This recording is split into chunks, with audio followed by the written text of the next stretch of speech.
Nananatiling normal ang level ng tubig ng Marikina River sa kabila ng pag-ulan kagabi.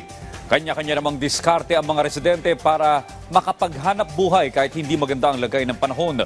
Yan ang ulat ni Sue Jin Kim. Tuwing umuulan at tumataas ang tubig sa Marikina River, imbis na lumikas, sa riverbanks pa pumupwesto si Ramon at ang kanyang mga kasama. Ang dami raw kasi nilang huli.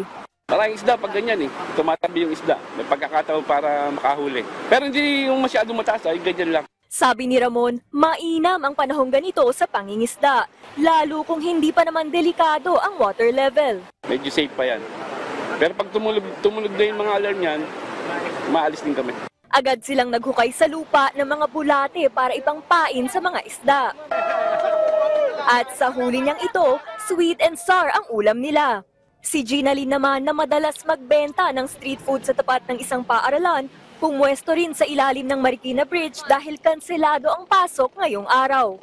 Maganda po pag may pasok at mainit kasi naubos yung paninda namin. Pero pag ganito po ang tumal, sobra. Kada araw naglalaro sa 8 hanggang 9,000 ang benta ni Ginalyn. Pero ngayong tag-ulan, wala pa raw 1,000 piso ang kanyang benta. Kaya diskarte niya. Kunti lang naman po niluluto kasi ganito nga po ang panahon. Kasi pag di naubos, sayang.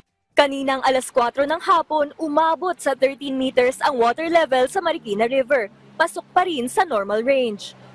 Bunsod ng yellow warning alarm na inisyu ng Pag-asa sa NCR, sinuspinde ang face-to-face classes kaninang umaga sa Marikina City para sa lahat ng antas sa mga pampubliko at pribadong paaralan. Batay sa DepEd Order 37, automatic na kanselado ang klase sa mga lugar kung saan may yellow, orange o red rainfall warning. Paalala naman sa mga residente ng Marikina, sakaling magkaroon ng emergency, maaaring tumawag sa mga sumusunod na numero. Sue Jin Kim para sa Pambansang TV sa Bagong Pilipinas.